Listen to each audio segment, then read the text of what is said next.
the internet and the way people talk on the internet is, I think, devoid of authenticity in a lot of cases. And when you see the biggest creators on the internet stand out, the reason is because they're being true to themselves completely. Hello and welcome to Why Button, the podcast that asks why we care about video games. I'm your host, Kyle Starr. On this show, I interview creators, enthusiasts, journalists, and media personalities about their origins with video games, what keeps them so interested in the medium, and what excites them about the future. On this episode, I'm joined by Brendon Bigley of the Into the Aether podcast. Into the Aether is billed as a low-key video game podcast, which, after you hear this discussion, you'll understand why, and in 2021 was named Esquire's Gaming Podcast of the Year. During the episode, you'll hear me gush over my love for the show, all of its positivity and humor, but most of all, my amazement at the sheer amount of content Brendon and his co-host Steven put into the world, which in doing so requires they play an incredible amount of games past and present. Brendon and I discuss growing up with video games, his draw to continue playing and creating, inflection points in the medium, and so much more. I'm so thankful Brendon was able to take a step away from the Aether to join me on Why Button.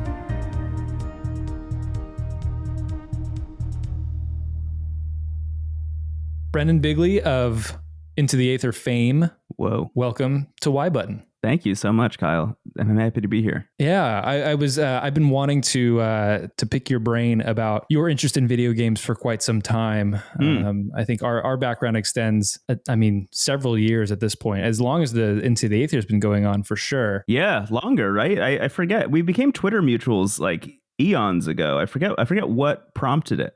You did I don't know if you'd call it like a remix album or something of that nature under your artist name Bouquet, right? Mm-hmm. For Adventure Zone. Yeah. Is that where it came from? That's where it came from. So I think if I recall correctly, I read Polygon almost religiously, mm-hmm. and they did a piece about, which makes sense. There's the McElroy brothers, which I think at the time worked at Polygon, and they I think linked to your album, something of that nature. There was I feel like there's some connection there between Adventure Zone, possibly Polygon, and your album, and I caught wind of it and I was like, holy shit, this is amazing. I listened to Adventure Zone, or at least that first season, so I was very familiar with the show. Yeah, the music was perfect, and then I found out that was you, and so maybe that's the genesis, our origin. Of the years we've gone back and forth, and I've watched your, I think what I would call pretty safely is a budding and blossoming career in games. I guess journalism is one word to say or to use. Yeah. Enthusiasm,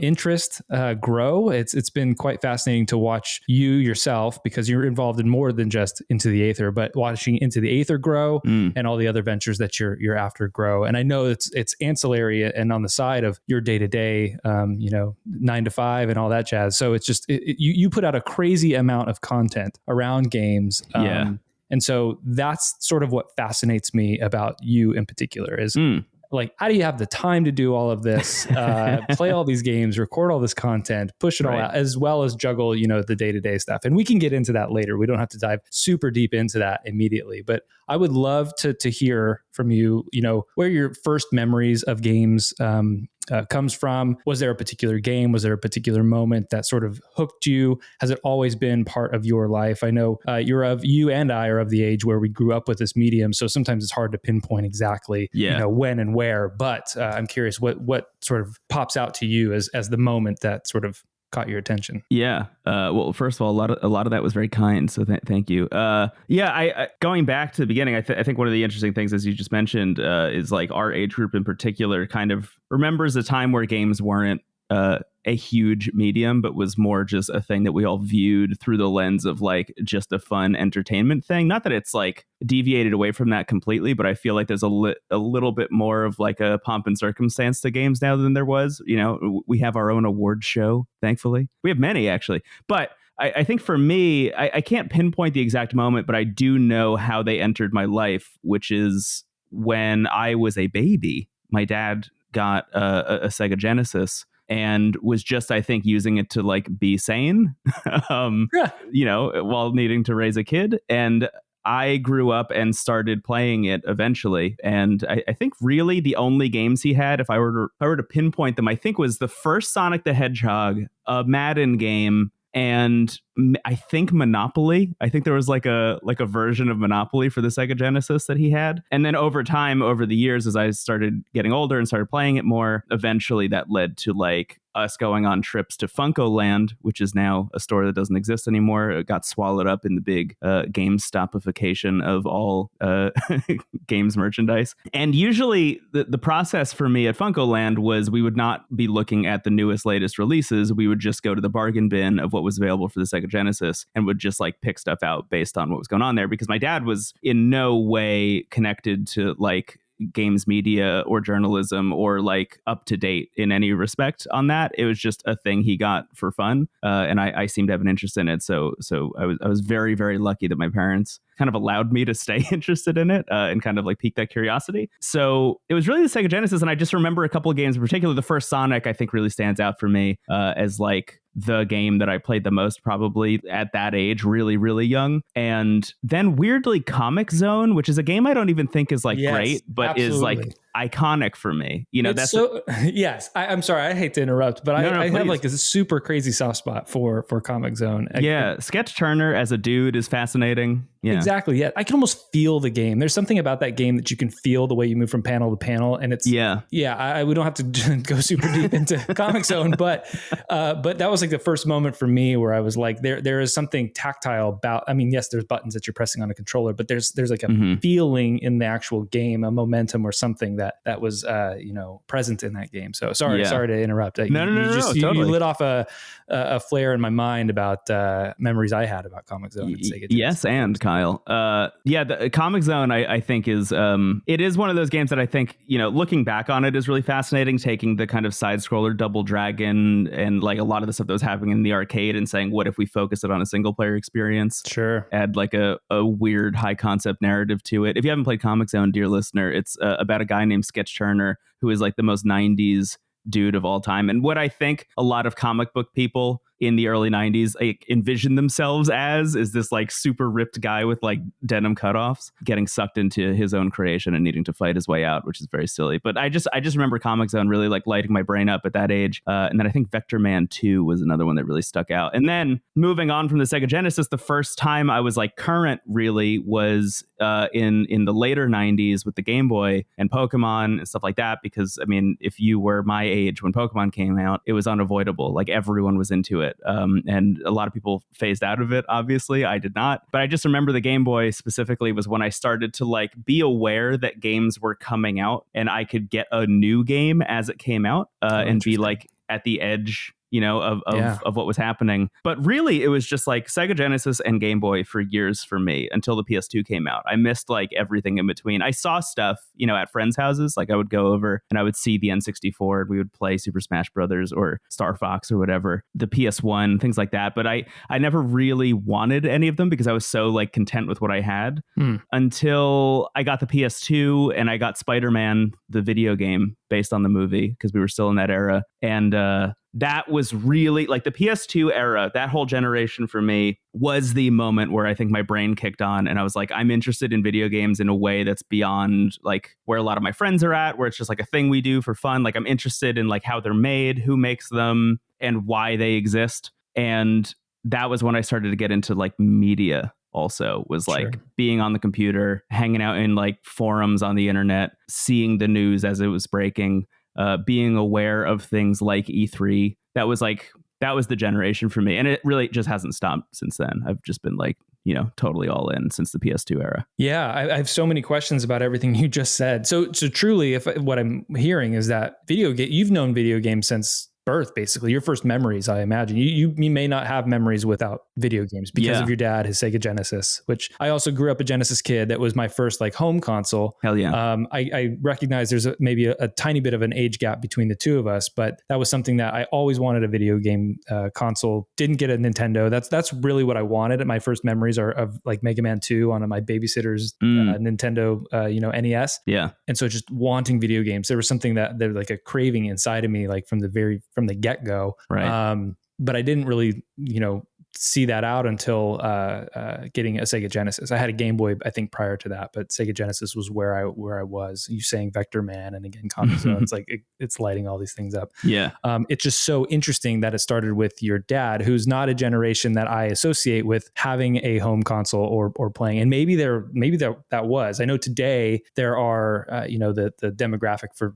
video games is very much our age and younger, and even possibly a little bit older than anybody who grew up in the 80s, basically. And after, but I personally don't associate, say, our parents' generation with video games. So it's quite interesting to me that your dad was had a console, was playing Sega Genesis while raising you, and that's sort of where you were just kind of born with it. And what's even more fascinating is the fact that you didn't, you this contentment that you said, like until PS2, you were just content. And maybe is that because you were just around it? It was just a thing that existed for you. Yeah, I think I was just unaware of what was happening, really. Like I would go to friends' houses and play other things, and it just never occurred to me that I could also want and have the things that they had, really.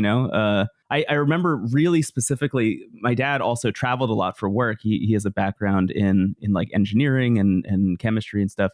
And he was traveling a lot for work, and it took him to this factory that was in Puerto Rico. And I went with him for this one trip, and we did what was like a really, really, really early version of Airbnb, and stayed in somebody's house while they were away. And I remember they had a Super Nintendo with Super Mario World, which that was like my first real interaction with a Nintendo home console after playing Sega for so long. And I was just like blown away by what Super Mario World had on offer, especially compared to all the stuff that I owned. And I think that was the beginning of me being like, I want something Nintendo related eventually. But for the most part, yeah, I was like totally fine just, hanging out at friends' houses and playing their stuff, as much as they would let me, and vice versa, because I was really one of the only people I knew that had a Sega Genesis. But yeah. Does your dad still play? And if so, is there any connection that you two share? It's interesting. He doesn't as much. He has a Switch. I remember I remember the day the Switch came out, I had one immediately. A thing that's weird that never really comes up like on shows or anywhere is just like, I'm really good at finding things. I've become the go-to person for a lot of people in my life if they need to find a thing that is like sold out or whatever, or is hard to get. And I just remember the Switch coming out. I got one immediately, like early that morning, and then showed it to my dad, who immediately was like, "Are they going to have Zeldas on this thing?" And I was like, "Yeah." He was like, "I also want one." And I took him out, and we went out for like 3 or 4 hours and managed to find another Switch on launch day for him. And where that came from, his desire to play Zelda, was we also got the Nintendo Wii the day it came out as well. Waited in a line, etc. And that came with Twilight Princess and Red Steel, the maligned Ubisoft franchise. And he got so into Twilight Princess, and it was the first time he had really gotten into video games, I think, since that Sega Genesis era. A weird gap in here is that on our gateway computer, I think in the late 90s or early 2000s, he also downloaded an NES emulator on it, which, looking back, it's like, oh my God, this is maybe where my love of emulation came from. But he got an NES emulator on our gateway computer, and that was kind of my first inkling of like what was going on in Nintendo world. But a lot of that stuff, I don't know, I just kind of moved on from immediately. But he was playing some of that stuff, and then he got into Zelda through Twilight Princess, and ever since then has just been like, is there a new Zelda? Then I'll play that. And he usually doesn't finish them. The last I talked to him about it, he watched my Let's Play of the Link's Awakening remake on the Switch instead of playing it himself, which I thought was very nice. I thought that was like, yeah, I thought that was very loving in a way. But he bought it for himself and then like couldn't progress because that game is super archaic and weird. Sure. And then was like, I guess I'll just watch Brendon play it. That relationship you have with your dad around games is fascinating. If I don't have that relationship with my parents, and it's totally fine. My dad's super into model trains, and I have no idea how that brings any joy to anybody to watch this thing go around a track. It could have gone either way though, right? Like, yeah. I mean, at the end of the day, the reason that my dad got into video games is because, I mean, and I say this lovingly because I'm of the same ilk, but like he's a nerd. He's like an engineering nerd, and I imagine, the idea of home video game consoles, taking the arcade and putting it in your house for like a reasonable price was probably interesting to him as somebody who's fascinated by technology also. Sure. I have to imagine that's where it came from. I've never actually asked him point blank, like why he got the Sega Genesis. It's all been assumptions. Next time I see him, I'll ask. I'll just have him on the show for you, and then I'll get it out of him. I would love that. You should have my dad on the show. Going fast forwarding now a bit, you mentioned PS2. I want to get back to this PS2 being that sort of or Spider-Man really. Was it Tobey Maguire that did it for you, or was it like just the game? And like what about that game got you thinking like, holy shit, like this is actually a thing? Yeah, I was never really outside of Comic Zone. I was never really into comic books as a kid, but I just remember picking up this book that was like the big encyclopedia of Spider-Man, and I was fascinated by it. It was just like essentially each page had a character, hero or villain or tertiary character, and just kind of explained their whole comics history. And I just pored over that book for the longest time. And this was before the Sam Raimi movie dropped. And eventually that came out, and I was like over the moon about it. I had like a birthday party at a movie theater and like brought a bunch of my friends to see Spider-Man. And it was like my third or fourth time seeing it. I just like couldn't get enough of that movie. And with it also came the PS2 and the Spider-Man video game, which were both choices that my parents made. Again, very thankful that they were able to do that. And man, that game is good. Like, I know everybody points at Spider-Man 2, but at the time, that first Spider-Man game based on the movie, like getting Tobey Maguire to voice act it and stuff like that stuff wasn't happening. Getting like the A-list actor in the big blockbuster movie to also voice their video game counterpart. It was like, weirdly, I feel like that was Activision and I think Treyarch really making a movie tie-in game like super seriously. Like they really took it as seriously as you could, which I love. Yeah, just devoured that game. And then the PS2 was like my guy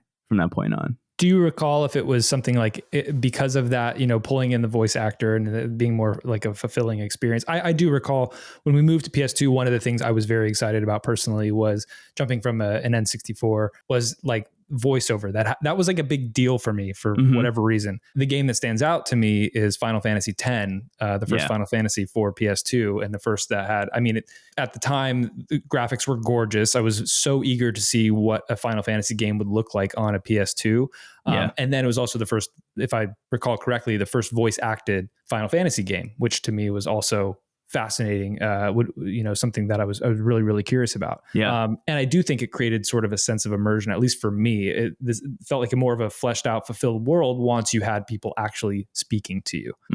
Is that true of that Spider-Man game as well? Is that maybe something? Yeah, I think so. I remember at that time also, even just on the media and the fascination, I think, with everybody who played video games at the time of like, are we going to get to the point where the character models in these games look like they're saying the lines that they're saying? Like that was like a huge technological breakthrough at a certain point when that started happening. And I've been noticing it a lot because I've been playing the Yakuza games recently, which are now the Like a Dragon games, but I've been playing the Yakuza games recently, and the first two are remakes of the PS2 ones, and as I'm playing through them, kind of comparing and contrasting between these remakes of them and also their original PS2 counterparts. It's fascinating how much of a focus they put on like great voice acting and matching those voices up with the character models actually speaking at that time. But yeah, to answer your question more directly, I do think that was a huge piece of it for me, was like, the game opens up and there's a narrator, who's like, hey kid, you excited to be Spider-Man? And kind of dunking on you while you're playing, which I love. Yeah, I think that game extremely worked for me and kind of, started firing off all the synapses that have never stopped firing off. Yeah. So you're invested in games in a different way. You're paying attention to what's coming out, likely curious and having, these schoolyard conversations that we, I think that's sort of a one way that we consume, or we consumed video games, or at least the video game zeitgeist was out on the schoolyard. Yeah. Did you play this? Or you should check this out, or come over to my house because I got this game, or whatever it happens to be. The horrible rumors that involve like deleting your save file and starting over. Yeah, exactly. Cheat codes that don't actually work and probably do something that's not great. Whatever it happens to be. So, but oh man, wait, can I just to throw back to your first episode of the show with Christian Spicer, you brought something up that I'm like, I couldn't believe that I forgot that this was an element of my life also. But you mentioned that in certain cases you would see cheat codes for games, and that would be the thing that made you want to buy the game. Of course, I was exactly the same way. I completely forgot that was like part of my purchasing decision. Was like, I mean, a great example actually, just to keep the lineage going, is Tony Hawk Pro Skater 2. You could play as Spider-Man if you like did the right stuff, and then you could play as Spider-Man on the moon where you didn't have any gravity. Yeah, and that was the reason I wanted to get Tony Hawk Pro Skater 2 was to play Spider-Man. That's hilarious. I you know, at the time when I was recording that with Christian, I never really thought of that as my purchasing decision. Like, why did I buy games? And truthfully, it was just as shallow as like, what is the coolest cheat code in here? That sounds like something I want to see. So I'm going to go rent that game. Or if I can buy the game, I'm going to buy the game. I probably bought or received plenty of crappy games simply because I just wanted to see that one cheat code. Right. Yeah. Big same. I'm sure cheat codes still exist and they're probably a thing. Maybe I'm just out of the loop, but boy, if they're not, I would love to see that sort of reemerge. Yeah, they're sorely missing, I think, from the current crop of stuff. I think a lot of the things that did exist as cheat codes are now like in-game achievements or challenges, or at its most cynical, like microtransaction related stuff. Yeah. You know, like I'm playing through the Resident Evil 4 remake right now, you know, and that game I think has some really wonderful kind of throwbacky stuff to that era, because that original one came out in 2005, and they left a lot of those challenges totally intact, and they're so bizarre. You know, it's like shoot as many crows as you can in one playthrough, and we'll give you unlimited ammo with your rocket launcher the next time you play in New Game Plus. Like that kind of stuff, I'm all about. Yeah, love it. So you've got this podcast. For those listening who aren't familiar with Into the Aether, you should be listening to the show. It's honestly, I think it's my favorite podcast right now. So thank you and congratulations. Thank you. But Steven is the co-host, and yes, quite a funny dude, brings a lot of energy and character to that show. You all bounce off each other in such a great way. It's such a cool chemistry. I think you guys are on season 5 now. That's right? Yeah. This is our 5th year doing it. 5th year doing it. I've been following y'all since basically the beginning, more or less. It's a wonderful show. You come at the show with I guess an air of positivity around games, bringing games that only you enjoy, more or less. I think there are times here and there when you have to critique and provide, a real opinion about something, or a harder opinion about something, which I appreciate. But I think just overall, the vibe of the show is very positive, heartwarming. I think during the pandemic, it brought myself and many of your listeners to a better place. There were many moments where things, obviously the world was a very dark place and whatnot. And your podcast specifically brought me a lot of joy or a lot of light. And again, I just want to say thanks for that. I think it's fascinating that a podcast about video games, and again, about you talking about video games and the medium and researching the medium and researching games, not only present, but a lot of past games as well, can bring so much joy in just you talking about it. I'm curious, a few things about Into the Aether. A, where the hell did the name come from?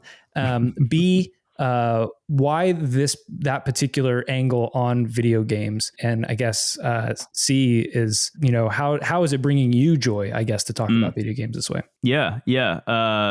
Where did the name Into the Aether come from? Yes. Early on, some of the advice that I would usually give to new creators who are making podcasts and have never done it before is record like 5 to 10 episodes of your show and then release the 11th one. I feel like in a lot of cases, people like don't fully know what the show should be when they start it. And when we started Into the Aether, it was a very similar thing where like Steven and I knew we wanted to have a video game show. It was just going to be the two of us. We weren't going to do guests, but we didn't fully know what the format was going to be outside of like, we wanted to talk about games that we liked and we wanted it to be like a mostly positive thing.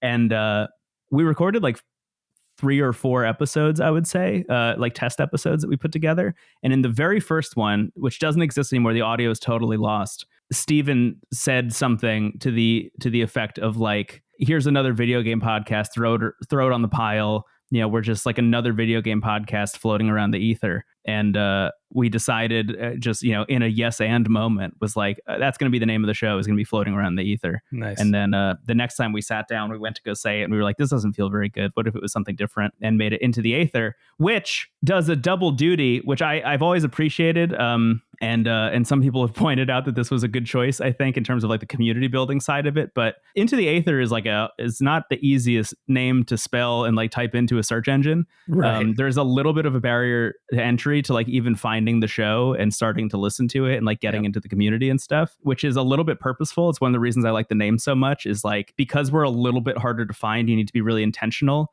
and you need to like really know what our show is before you get into it, which I think down the funnel, to use a shitty marketing term, leads us into like, if you end up like in the Discord, for example, you probably listen to enough of the show where like you understand our vibe and what we're all about and like the kinds of conversations that we would want to be having in the Discord. Yeah, I think there is a lot of nuance, I think, with that name too.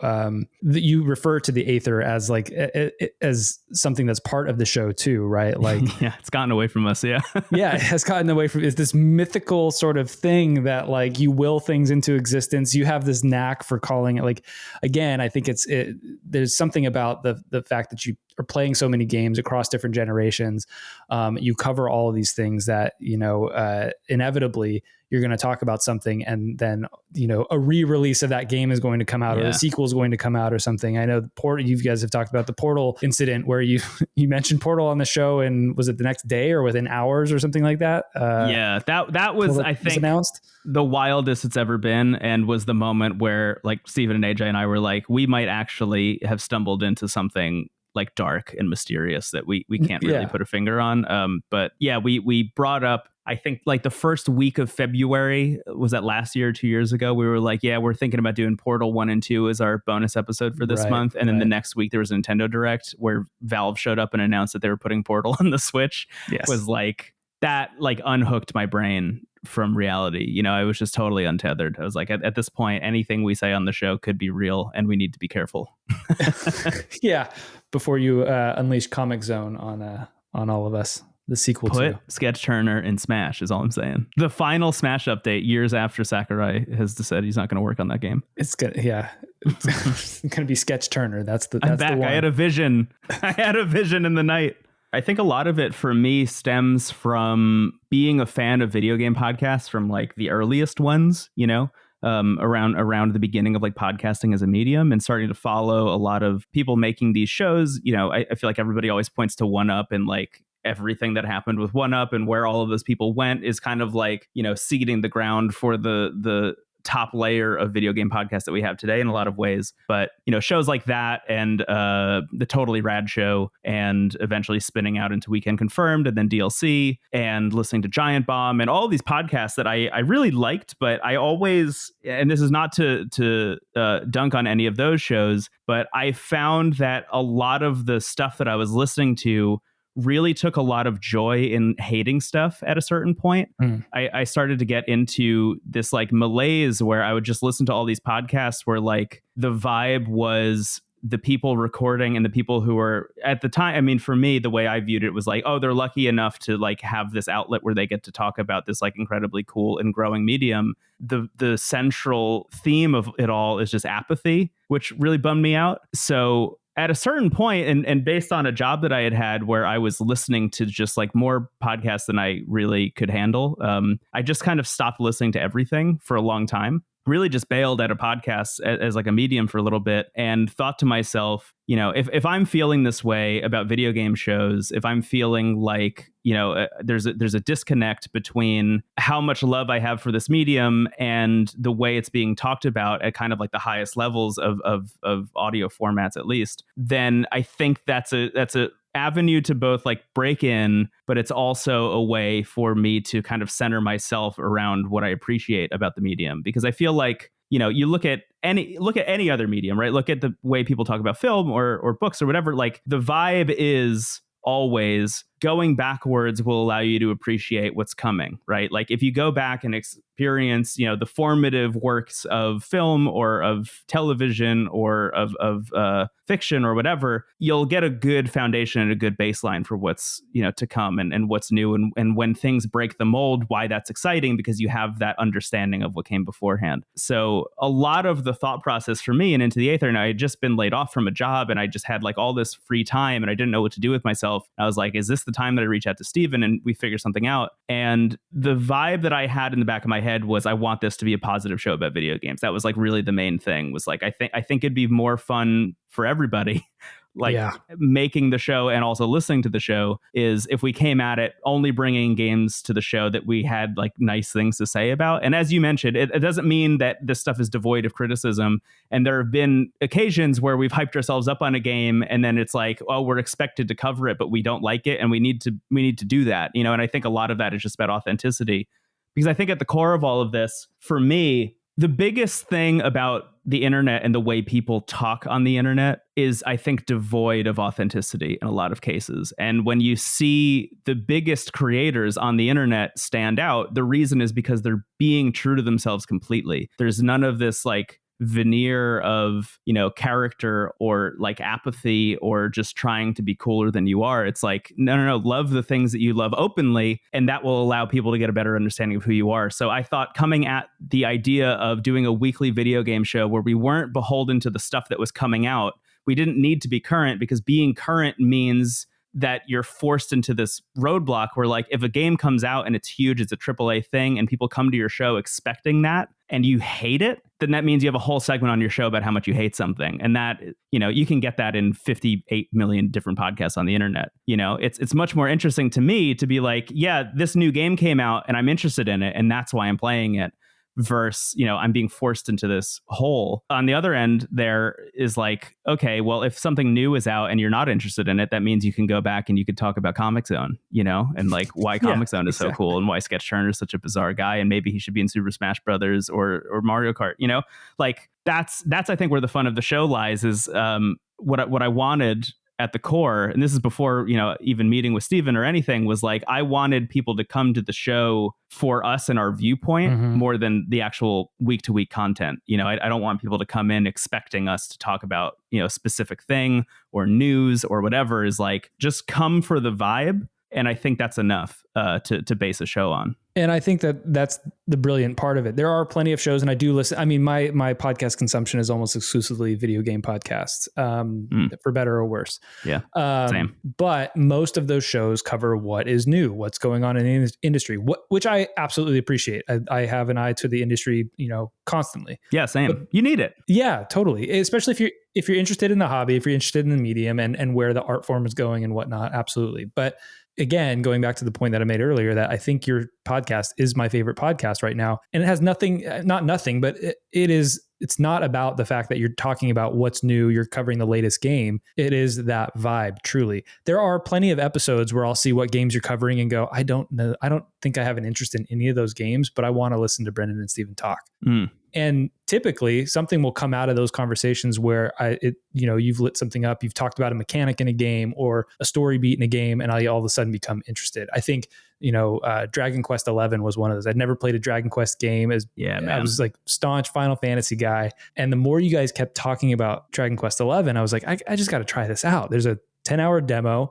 Why not? And I got hooked. I was like all in when I started, and it was because of the enthusiasm you had about that game.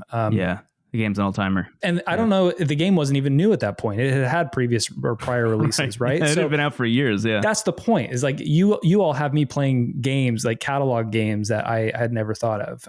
Some of these are like deemed retro games. Some of them are just, maybe 3 or 5 years old or whatever it happens to be. And so I just, again, this is me appreciating you bringing that positivity to the, around the medium to the show. Totally. I am curious though. So again, with Into the Aether, the format, not necessarily the format of the show, but each episode, you guys are doing weekly episodes. They're about an hour and a half, give or take, in length. You're also doing bonus episodes. Every month you do a bonus episode around a particular game. Those are generally longer, and they dive deep into the actual, that one specific game. Yeah. Can be a 3-hour conversation about Ocarina of Time or something of that nature. We're recording one later today, at least at the time of this recording, that is going to be multiple games, and I think it's going to go on forever. And I'm really excited about. I'm pretty pumped about that. What I treat myself with the bonus episodes, to be transparent with you, is if I haven't played the game and I plan on playing the game, I won't listen to the bonus until I treat myself to playing the game, which that's awesome. Can take me years sometimes, truthfully. Yeah. So I may or may not. I think I have experience with the games you're about to talk about, so I may be listening to this one.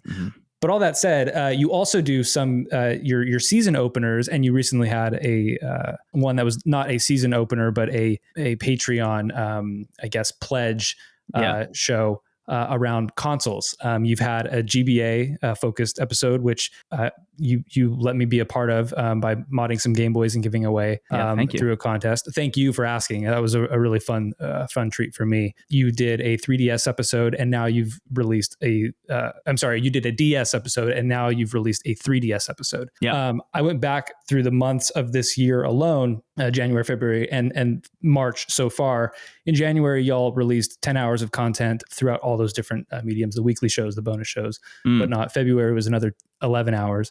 In March, and we're not done, we still got a week left. You have a bonus coming up, and you've got a weekly coming up, I think. You're at 12 hours right now. So you've done 33 hours of podcasting in 3 months in the first quarter of this year.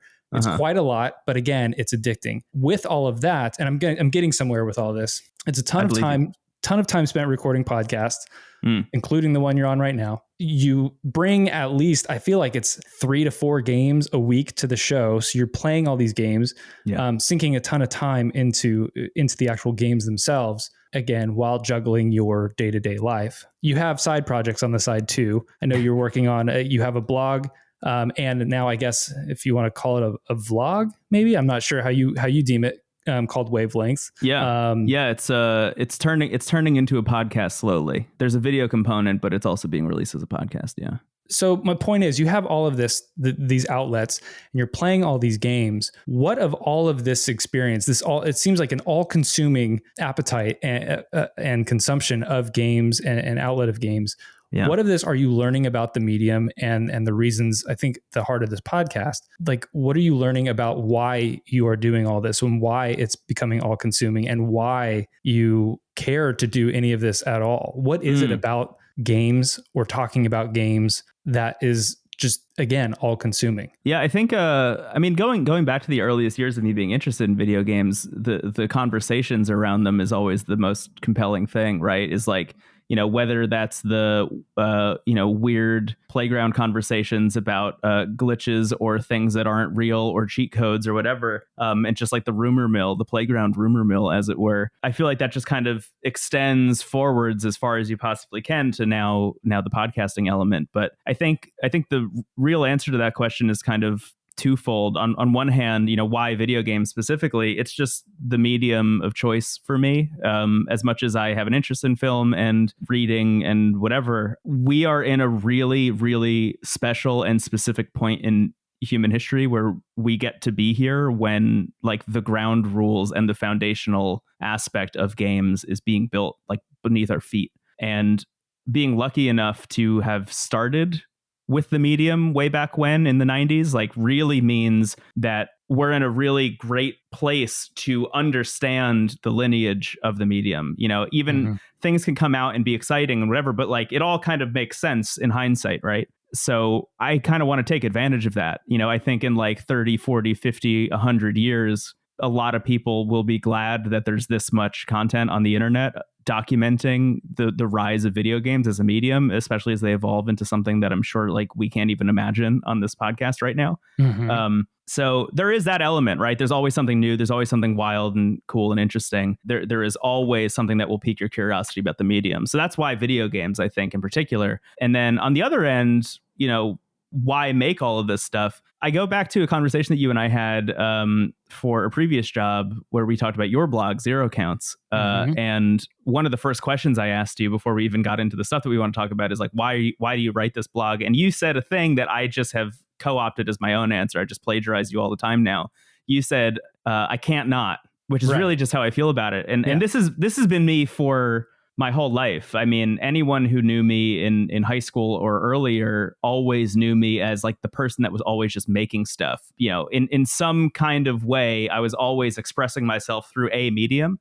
And I think over time, podcast became the one that I was the most comfortable with outside of photography. But like, podcasts, I think, just became the thing that I knew best and could create the fastest and with the lowest lift for myself, which is why I'm constantly challenging myself. And that's why this new thing is like a video related thing. I'm trying to branch out, but I eventually got into the podcast industry and started learning a lot about podcast marketing and like what makes that medium interesting. And I feel similarly about podcasts the way I do about video games, where it's like we're in such a nascent phase of what podcasts are that I think people don't even like fully appreciate where it can go. yet. Sure, yeah. I think there are a couple standouts here and there that make things really interesting, but that's also kind of like part of the expression, at least on my end and on Steven's end and on AJ's end, making Into the Aether is like the stuff we get to do in Into the Aether because we're, fully independent. We are not beholden to really anything. And specifically, I think one of the bigger things for me is like we're breaking a lot of the rules of podcasts, I think, frequently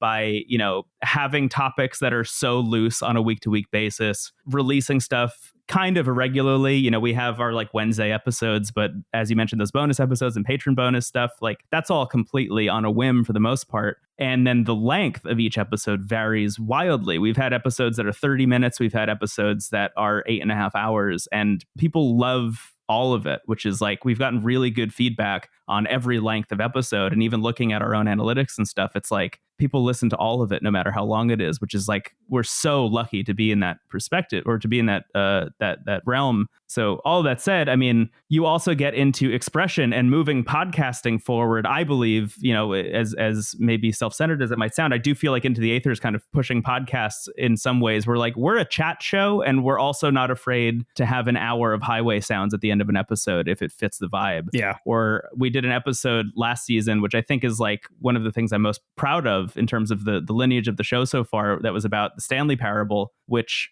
is a game where if you haven't played it, it involves starting over and over and over again and making different choices throughout your play, which will take you to different endings. And our episode about the Stanley Parable was structured the same way the game is. And I think in some cases, that is like the ideal for me. Like I would love if we could do that for every episode, where somehow listening to the episode is reminiscent of the feeling of playing the game. But in that episode, each segment is its own ending, and we start the show over and over and over again, and we get into like weird multiversal stuff. It's a bizarre experience. That's the kind of stuff that I'm most excited about. So on the game's end, I'm constantly being set on the back foot in amazement by what game developers, big and small, are able to create. And then on the podcasting front, I worked for a company that was kind of at the forefront of making podcasting as approachable and accessible as possible.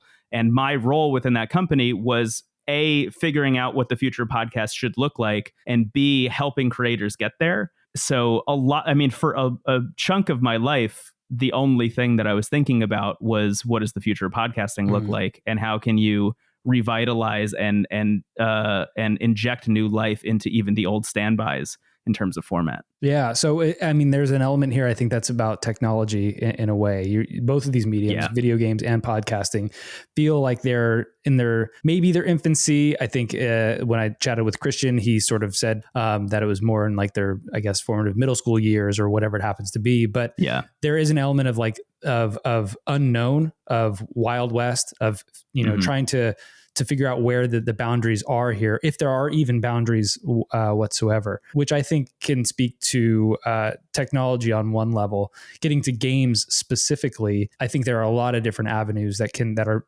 continued to be explored. Nobody has nailed everything in games. Sure, there are games that you could consider quote unquote perfect or whatever. The Super Mario Brothers, like it's hard to say that there's like parts of that game that don't work. In a way, it is a perfect video. It's like the perfect video game, or Tetris is the perfect video game, right? I would argue that much. Yeah. There are like 6 things happening in Super Mario Brothers, and all of them are great. They're all executed perfectly. Exactly. And that's just that's also, a limitation of the hardware and the technology at the time meant that you could really only include those 6 things in there, but they nailed all of them. Yeah. And so what I mean to say is there are different elements that I think you can push the boundaries of games. It could be story, it could be technology, it could be interaction. Yeah. When you're playing all these games for Into the Aether, and I know different genres and different eras you're going to be looking for different things in those different styles of games. But is there something for you that you try to latch onto first? Like what draws you to a game? Is there a central thing that draws you first and then other things that catch your eye? Or are you always looking for, like, in this style of game, I'm looking for story, or in this style of game, I'm looking to see what they're doing with the technology? Yeah. Like, is there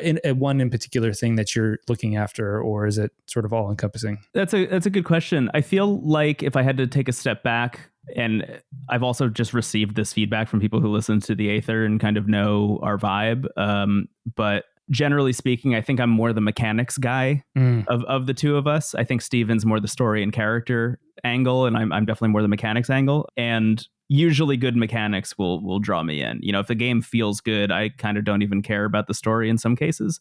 I would like if something was there, I think, for the most part. And I've also come at games where the reverse is true, where the story is so good that I'm pulled in even if I don't like the gameplay. But usually I think especially my leaning towards like kind of arcade score chase stuff and roguelikes really stems from a love of mechanics. More than anything else. I'm just fascinated by game feel as an idea. Gotcha. Can you, maybe it's around game feel. I know I sent you a prompt before we started chatting, and one of the questions I had for you was, are there 3 to 5 games that you recall that have kind of like sparked awe in you, or these moments of like, oh my God, this is a whole different thing? Yeah. There's a bunch. I think as the direct connection to what I was just talking about, The Binding of Isaac was really a big one for me, because that's a game that, like, I mean, if you haven't seen it, go look it up. It is like horrid looking. You know, it is purposefully grotesque in every way you could possibly make a game grotesque, even though it's, you know, like cartoon characters, I guess now sprites, but even though it's sprites, it's like so gross from a visual and sound design perspective and feels immaculate. Like the game, it's a roguelike where you just kind of make your way through the basement that your mother threw you in, and you're trying to escape the basement and also like fighting angels and devils, etc. It's you know, biblical in every sense. But at the end of the day, the game just feels incredible. And there are so many mechanics kind of stacked up on one another that allow each run to be so fascinating and so unique compared to one another. And the more you play them and the more you understand the possibility space, the better you get at the game. All of that combined was kind of, I think, the beginning of me being really interested in like kind of studying games and why I like them and why I play them. The Binding of Isaac was like my podcast game of choice. So I was like listening to game criticism while playing it. Also, I played like 1,000 hours of that game. I think that's like the one that really stands out to me as like the impetus for a lot of what I'm doing. Even though I don't really play it as much anymore, they've released like 1 billion content packs for it. I just haven't checked any of them out. But also thinking back on just the history of games that like really blew me away. I feel like maybe the biggest one, and it would have been Ico had I played Ico, but it was Shadow of the Colossus. Sure. Shadow of the Colossus, one of the final games on the PS2.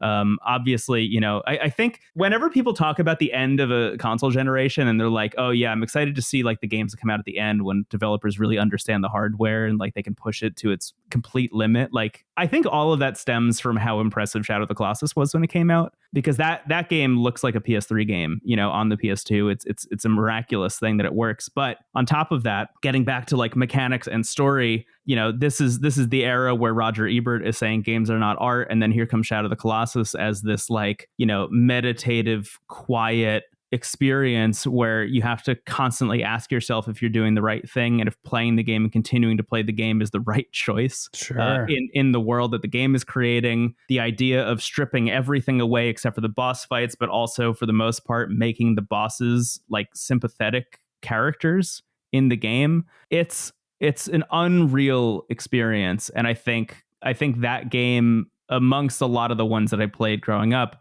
I think that might have been the one that rewired my brain into understanding what games could be as well. That was a really formative one. That and like Oblivion. I mean, I'm not going to go on the Oblivion. We're not going to jump down the Oblivion rabbit hole. But go listen to Into the Aether if you want the Oblivion rabbit hole.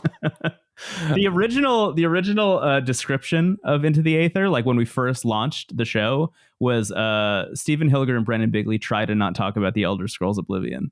That was it. That was all we had. You still do a decent job trying to, but it has definitely permeated that podcast pretty well at this point.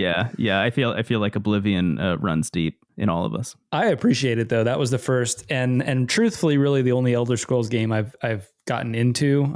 I played a little bit of Skyrim and just have never jumped back into it. Every time I want to, there's like a better version of Skyrim. I could be playing Elden Ring, or I could be playing Breath of the Wild or something. It's like, do I have time? I don't have time to play any of those games anyway. But I have very fond memories of Oblivion. I didn't even really know what it was. I think one of my friends loved Morrowind back in the day, and I was like, oh, this is like the new Morrowind. I'm going to give that a shot, and just got totally sucked in. I was, it was pretty wild. That thing is unreal to this day. I am still blown away that Oblivion like works and is as good as it is. Yeah. Hearing you talk about Shadow of the Colossus, again, a game still have not played. Shamefully, I have not played Shadow of the Colossus, but it reminded me of my playthrough of Journey, which was a game that I think, and I've been playing games and fascinated with games, my whole life up until then, but still playing a game like Journey, where it was an example of like, I've never played anything like this. I've never experienced anything like this.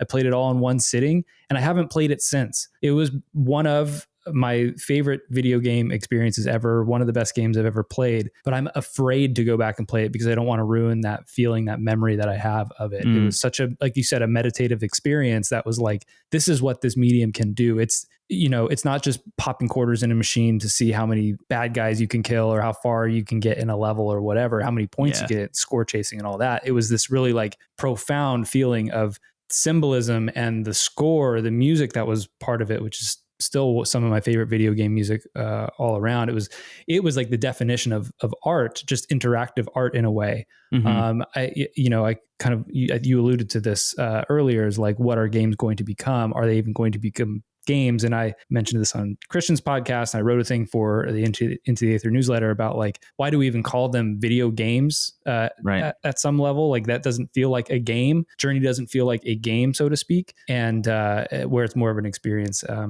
With all of again, I'm going to keep going back to just how many games you're playing and consuming and all this. Yeah. Do you ever get sick of this? Do you ever hit like a burnout moment? Do you ever like cringe at the idea of picking up a console or a video game? And is that a thing that occurs? Yeah, absolutely. I think I'd be lying if I said it didn't happen. I honestly, like, truly, like, am just coming out of a spell like that now, where interesting. I thought to myself, and I'll be totally frank, like, I had this conversation with Steven and AJ, was like, maybe we take like 2 or 3 months off or something, like do a sabbatical, like, for the first time ever, and like come back later and figure out, just like what's next. And kind of pushed through it, decided that the best thing to do is to just keep releasing episodes and like keep on keeping on. And I think that's one of the beautiful things about the format of the show, is because we can talk about like really whatever. There really is no pressure, at any point. I think any pressure we have is really self-imposed for the most part. There's obviously like the baseline level of quality we want to hit for the people who listen to the show and expect the show to be that from us. But in terms of like pushing ourselves in any respect, a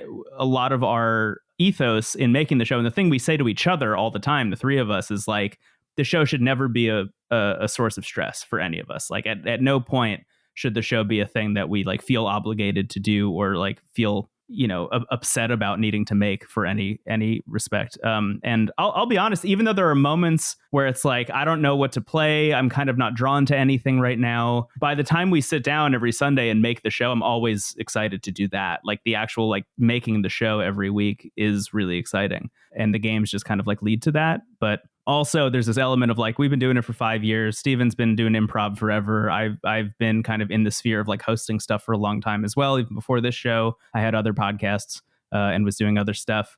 Like, even if we don't play enough to do like an hour-long episode, we'll be fine. We'll be all right. But yeah, outside of that, I think at the end of the day, everything I said stands. I mean, I love games. I love checking out games. I really like pushing my own understanding of like what genres I'm into, and learning more about the elements of games that I didn't really understand. Like right now, at the time that we're recording this, Steve and I are in this kick of like, there's this whole actual like chunk of years where people in Japan were making these great visual novels that just never got released here, or were released here and were so buried under the radar that nobody even really like picked them up. Not nobody, but you know what I mean? Yeah. They weren't popularized for various reasons. And we're like checking them out now. And that's really cool. That's a really fun thing to go and like jump into that rabbit hole and learn new stuff. I mean, for me, even turn-based RPGs was like a big one. That was a sticking point in season 2, was like, Brendon's going to find a turn-based RPG that he likes. It's not Pokemon. And I got there in the end. Yeah, you have. You've found it. You found quite a few, I think. It's true. I was looking up a quote while you were going through that because it reminded me of what Reed Hastings said about Netflix. Sleep is our biggest competitor. Do you feel like with consuming so many games, and I know you love the medium and love discovering discovering new games and seeing where it's going, but do you ever feel like you are running out of time or don't have an opportunity to experience other mediums? It's interesting. The one that I really feel like I don't get enough time or put enough time into is books, because a lot of the time that I could be spent reading books, I'm usually playing video games. And I feel like our mutual friend Chris Plant knows this very well because he has a Excel spreadsheet where he keeps track of everything that he does and like what he's spending all of his free time doing. And I every once in a while flirt with the idea of doing that so I can like actually take a really pointed look at how much time I'm spending playing video games and seeing if I could like divert that time elsewhere. But that having been said, this is just where my life is right now. Sure. This is like I'm enjoying making Into the Aether. I'm enjoying doing all the other stuff that I'm working on. I don't really feel like I'm against a wall being forced to do anything. It really is just following my own interests and following my own curiosity. So yeah, I don't think it's going to stop anytime soon. As far as I can tell, I will remain interested in stuff as new stuff keeps coming out. Like I got a subscription to a movie theater near my house recently, and I've just been seeing everything, kind of like bringing back that love of like sitting in a movie theater and watching new stuff. And then again, like books, I've kind of I feel like you've done this. At least I've seen you tweet about this, where like you keep track of how many books you're reading throughout the year, and I've kind of made it a point to like put down books when I'm not interested in them, like don't force myself to finish things, but, continue to check out more and more stuff the same way I am with games. I think a lot of what Into the Aether has brought to me as a person is just a more concrete understanding of my own free time and how I should spend it, and a willingness to put things down when I don't enjoy them, because that's the point of this, If I'm not getting something out of it, then why continue? And ultimately the way you want to spend your time is experiencing video games. Yeah, pretty much. Yeah. With an eye to the future, again, games you're playing are not just current. There's old stuff, and you probably see themes come back around. Old things are new again and whatnot. But do you have an idea, or is there something you're excited about with the future of games? That again, playing so many has sort of made you curious about. Yeah. I think the answer to that is manifold. On one hand, it's the not knowing, right? It's like the unknown itself is exciting, because you don't know when a new game like Breath of the Wild, for example, is going to come out and just like really change everything, and every game's going to have gliders in them for the next X years. I think that's really exciting. Honestly, it's been really exciting to do the show for a couple of those inflection points, like being a person kind of tangentially related to the industry. I always think of Into the Aether as like an island floating alongside the larger games media continent, but even being that tangentially related, like being part of the fun with Elden Ring, for example, was like exhilarating. It was so cool, where like everyone just kind of looked around and was like, oh my God, this is going to change a lot. And, we're not going to see the fruits of that labor for another 5 years, the same way, like, what is it? That Suicide Squad game that's like a super like microtransaction heavy, always on looter shooter experience. If you extrapolate out when that game probably started development, it's like right around the time when Destiny 2 came out, and like, clearly somebody in the WB Games, Rocksteady Studios was like, oh, we should do something like that. And it takes so long to come out. And by the time it's coming out now, people have a distaste for that kind of game. So I think that those teams that are like really looking at what's possible and trying to push the medium forward are always really exciting to me. But to get more specific, I think like, looking at live service games, I think there is a world in which studios start to figure them out. Like we obviously have the really early ones, like early MMOs and games like Team Fortress and things like that. But when you have games like Fortnite and Apex Legends, which just opened up, Respawn just opened up a third location that will be focused specifically on keeping Apex Legends going for the next 5 to 10 years. You have, Bungie with Destiny 2 and whatever they're working on next. I feel like here and there, companies are starting to figure out live service. And I don't think that's inherently a bad thing. I know that's maybe a divisive thing to say, but I think that live service games like can be the future. And the idea of like Fortnite being the biggest game in the world and it's also free and is, playable on just about every device is really, really exhilarating, I think, to me, in terms of like a new generation of kids growing up and like having access to the biggest thing in the world at all times, which then leads into like game streaming and cloud gaming, which if you've listened into Aether, you know, I'm like all about. I just think that is a really exciting element of games and where technology is going. Especially, I feel like we look at where consoles are at now. There are rumors right now that Sony is working on the PlayStation 5 Pro and that they have the PlayStation 6 lined up and they already know the year that they want that to come out. And I'm coming at this from a perspective of like, I assumed that these were going to be the last boxes we were going to buy for under our TVs. Interesting. I thought that the series lineup on Xbox's end and the PS5 was maybe going to be like the end of like you buy a $700 box and you plug it into your TV, and more like you download an app on your Apple TV or your Chromecast and like that's your game console. That feels more like the future to me, and I think we might be getting closer to it. I think just lowering that barrier to entry and that cost to entry is really important. But you also have to recognize that like not everybody has a great internet connection. But by the time those two things line up, I think that'll be better for everybody. So that's really exciting to me as well. And then also, if you permit me one more. Yes. We're not at VR yet. Like we're not there yet. I know there are people who are really into VR and into those headsets, but they're like, you know, exorbitantly expensive. They're not really accessible to anybody, except for people with like a lot of money to throw at it, which is fine if that's your hobby. Like I'm never going to like dunk on somebody for what they decide to spend their money on in that case. But what I've tried of VR is really exciting. I remember PSVR on the PS4 coming out and playing Skyrim on that and being like, oh, I get it now. And I'm excited for when this is more accessible financially to people, you know, where they don't need to buy $1,000 box and then another $500 headset and a bunch of like IR towers that they need to place around a big empty room that they might not have in their small apartment. We're getting closer to, I think, what VR needs to be to work. But it's a little bit of a chicken and the egg. And I think a lot of people in the VR space will tell you that, where it's like, oh, you need the killer app, you know, but the killer app isn't going to get made until there's enough of a financial interest that you'll probably get your money back if you make that killer app, you know? Sure. Yeah, it's bizarre. But that said, as a person with really bad depth perception, VR allows me to see in 3D the way most people do when they sit in movie theaters with 3D glasses on. And I'm grateful to VR for that.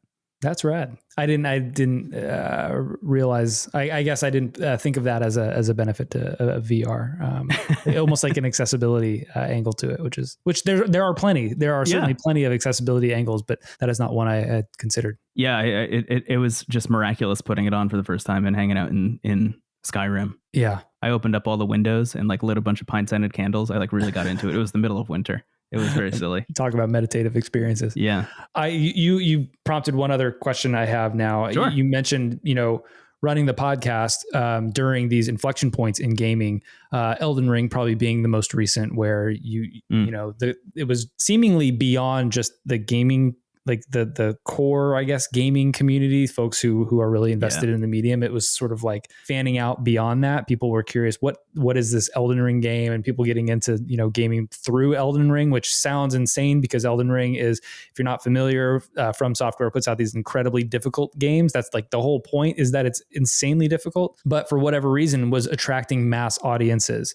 Beyond just you know, the standard or not standard, the usual FromSoft fans and folks in the gaming industry. A similar inflection point, I think, was Breath of the Wild when that came out. You might have mentioned this. That, you know, you couldn't go on Twitter without seeing, you know, people talking about Breath of the Wild. So much so that it went well beyond just the gaming community into celebrities and whatnot. I can't say for certain, but I'm sure like folks like Chrissy Teigen and others were, you know, posting videos or talking about Breath of the Wild and how incredible it was. Just got name dropped on the new season of Ted Lasso. Yes, exactly. There's these weird moments that happen that extend beyond just folks who are invested in the hobby and in the medium, that permeates out to others. That can be said for any medium. There could be a book that everybody's talking about. You know, if it's the bad example maybe, but like the Da Vinci Code, I remember that was a big deal at the time when it came out and everybody was reading the Da Vinci Code, right? You had to, or movies. I think movies may be a little more common, where there's a movie that's out that everybody's talking about. You have to go see it.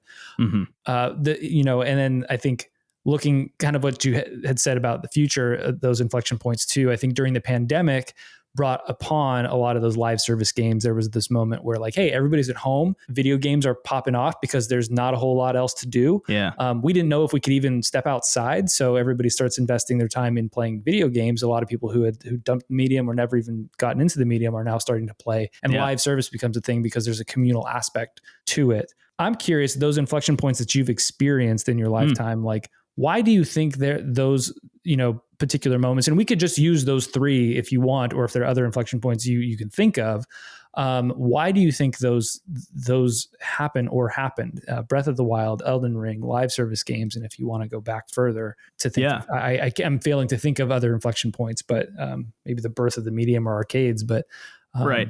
Yeah. I feel like it's kind of like I've experienced this a lot sitting in conference rooms where, somebody who doesn't know a lot about social media marketing will be like, how do we go viral? It's like that age old question. It's like, well, every person who goes viral for completely different reasons, I think. And it's usually like at whims that are outside of your control, Aether adjacent, I would say even.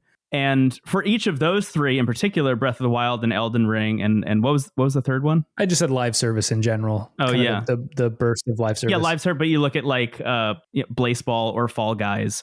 I think Animal Crossing New Horizons is maybe another one that's pretty recent. That's worth touching on. All of those games, I think, hit those points for different reasons, right? Like Elden Ring, you can't deny the George R.R. Martin of it all. The idea that like Game of Thrones has just ended and people didn't like it very much, and he's supposed to be releasing, the final book, and he hasn't done that yet, but he did have time to work on this thing called Elden Ring with the people that make Dark Souls. And also internally, I think in the game community, people just excited about the idea of From Software and Miyazaki making a large-scale open world thing. For me, even in the lead up to Elden Ring coming out and hearing about what it was supposed to be, the George R.R. Martin of it all, I wasn't really that interested in because I've never really been a Game of Thrones guy personally. But the idea of it being an open world and seeing some footage of it really reminded me of Breath of the Wild. And to me, my thought was like, there have been a couple of games here and there that have tried this, but Elden Ring to me felt like the first one that understood why Breath of the Wild was a big deal in terms of game design specifically, and took a lot of inspiration from that and incorporated it into a combat mechanic set that everyone knew was going to be rock solid, right? Like for all the things that Elden Ring could have messed up on before it came out, everyone knew that the combat was going to feel good. Everything else was kind of up in the air. So you have that about Elden Ring, which then points backwards to Breath of the Wild. And I think Zelda is kind of the end all be all outside of Mario in a lot of ways, right? You got like Mario is a worldwide beloved figure, Mickey Mouse kind of contemporary in a lot of cases, and in some cases even more so. Like Mario is an even bigger deal, especially if you look at certain points in the history of Nintendo's existence. So alongside that comes Zelda, which is like, I think just as big of a franchise as Mario in a lot of cases. And because they're so few and far between, they make far fewer Zelda games than they do Mario games. Every time one comes out, it is this big bombastic, like, hey, here's where games can go experience, which, varying degrees of success for each title. But Breath of the Wild, I think, was necessary in that franchise. And I think a lot of people felt it even outside of the normal game sphere, which is like every Zelda game that comes out, it is a play on similar ideas and on similar themes and on similar gameplay mechanics. You kind of know what's going to happen in each Zelda game. And that's a little bit part of that franchise's DNA, I think, is that self-referential idea, that meta energy, that concept that, this is a cyclical experience that these three characters, Link, Zelda, and Ganondorf, are going through over and over and over again, that they're like stuck in this Groundhog Day loop nightmare scenario where every once in a while one of them wins. But at a certain point, you do that for 20, 25, 30 years, and players are going to start to ask themselves like, okay, what's next? There's got to be something new here. You got to point in a different direction. It can't always just be like go into Temple A, then Temple B, then Temple C, and then maybe do Temple A, B, and C again, but they're more complex. I think everyone kind of felt that. So Breath of the Wild coming out and taking a look at games like Skyrim, like Aonuma has said, Aonuma is the director of Breath of the Wild, has said outright, like, Skyrim was a big influence. Ubisoft's open world games were a big influence. Just generally speaking, a lot of like Western open world games were a big influence on Breath of the Wild. And I remember even in the lead up to the media side of things, the coverage of that game was like, isn't that an exciting idea? To take these elements that we know and love and put a new interesting spin on them and fit Zelda into that mold. Like, how does that work? And, it's one of the best games of all time. So it worked out. And then New Horizons is like, the pandemic happened and everyone needed to connect. Yeah. I, as a long time Animal Crossing diehard, it was really exciting to see, the franchise that I love that much kind of be put up on the pedestal and is now like, I would consider alongside like a Mario and a Zelda. Like people know who Tom Nook is now in like real life. That's wild and exciting, but it was born out of a bad circumstance, unfortunately. Yeah, totally. I can't go back to that game, unfortunately. There's like and I think there's probably a lot of people like that. There's like a PTSD to it, right? That was the beginning of the pandemic. I kind of do feel that way. Yeah. It's just like, it was really fun. It was communal and it was nice to have, hop on in the morning, get your text thread of all your buddies who are playing and talk about turnip prices and all that sort of stuff. But once it fizzled, I had my birthday in Animal Crossing. See, like all kinds of, and again, other people outside the community talking about their islands and what's going on with turnip prices and all that sort of stuff. Quite fascinating. Two things on that note.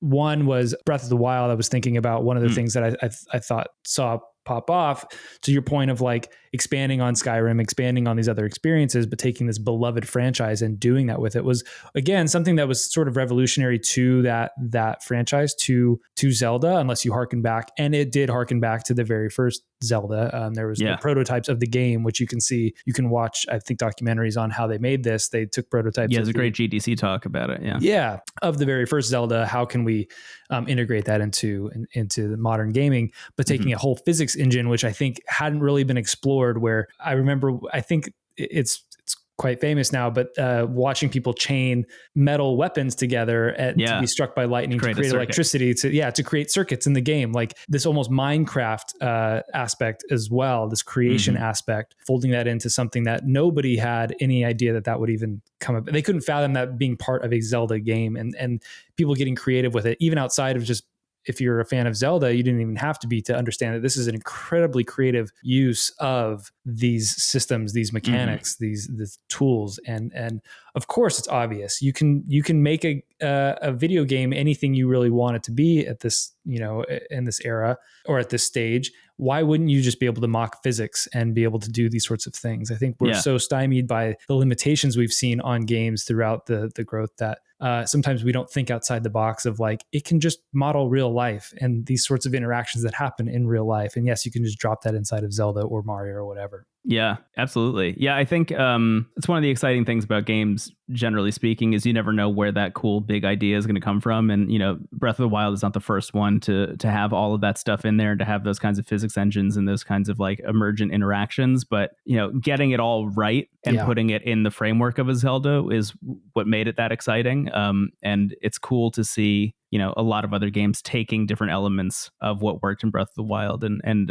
extrapolating them out, like Elden Ring, for example. There's a game I'm playing right now called Chia, which is on PlayStation. That is, I feel like, really Breath of the Wild inspired and is taking a completely different approach to like why Breath of the Wild was cool in the first place. It involves like a fantasy recreation of a real island off the coast of Australia, and all of the developers and voice talent and stuff are all from there. And it's like, we want to make a loving recreation of our island and allow you to explore its lore and its history via a video game. Amazing. It's an amazing idea. And, it has the Breath of the Wild glider, and it has a boat that you can sail around on, like in Wind Waker. And it has, the exact same like climbing energy stamina meter, but because it's, in a completely different environment, because it's tackling completely different themes and ideas, because you're playing as like a little kid who has this, bright-eyed lack of awareness of like what is even possible in the world. The first time she sees a city with like cars and stuff is like shocking. You're getting all of these different elements, which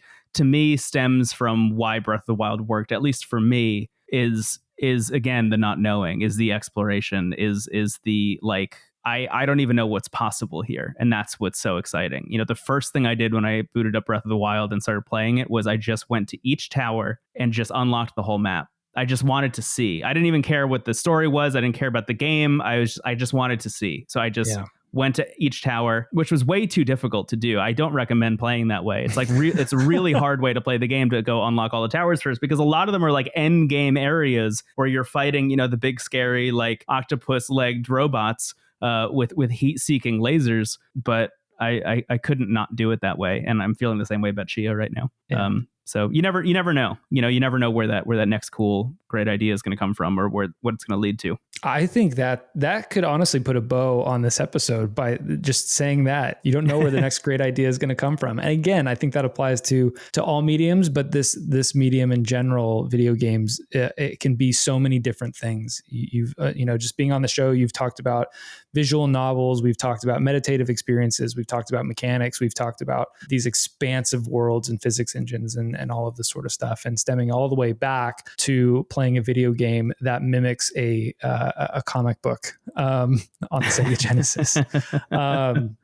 There's so many things here, so many possibilities, and just as soon as you think we've figured it all out, the next cool idea just comes right around the corner, and it's just it's endlessly exciting. So yeah, a game you can taste. Maybe that's next. There you go. You heard it here. The prediction, putting it into the Aether, maybe a game you can taste. Who knows?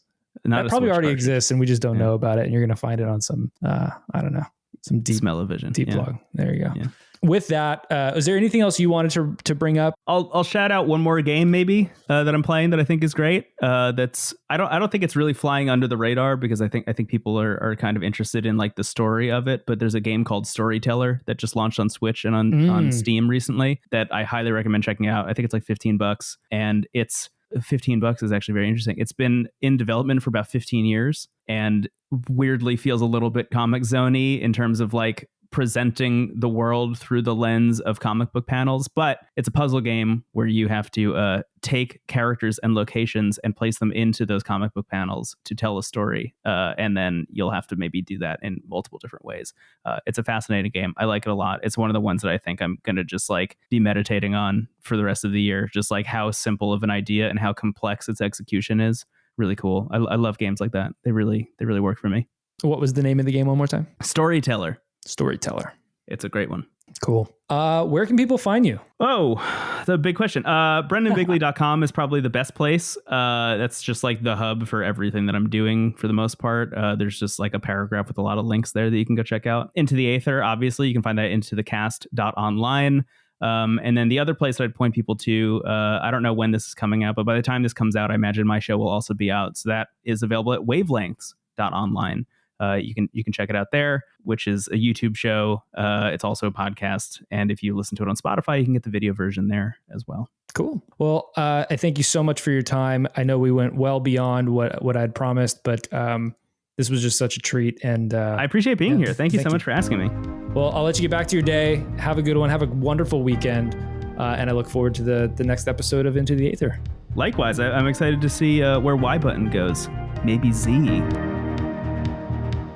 One more big thank you to Brendon Bigley for coming on the show. If you haven't heard Into the Aether, you definitely need to check it out. You can easily just jump into any one of the episodes. I'm sure they'll cover a game that you've either heard of or interested in, and even if you're not, you'll find something you love there between Brendon and Steven. My recommendations, if you've got the time, try out the nearly 5-hour Game Boy Advance retrospective episode. I was actually able to help out with that episode in modding some Game Boys for the show that they later gave away. There's also the 4-hour Season 5 DS retrospective episode if you have some nostalgia for the Nintendo DS. And if you really want to get into the show, maybe try out the 8-hour-long Games of the Decade show where Brendon and Steven recap all of their favorite games across the last decade. If you enjoyed this episode, please share it with a friend. If you want to get in touch, feel free to reach out to ybuttonpodcast@gmail.com or on Mastodon at ybutton@mastodon.social. You can also find me on Mastodon at KyleStar with 2 R's at mastodon.social. This episode was produced by the wonderful AJ Filari. Our theme song was written by Childstar, who is me, and Scott Wilkie. You can find it on all streaming platforms. Thanks again for listening to Y Button, and remember, when you press Y, ask why.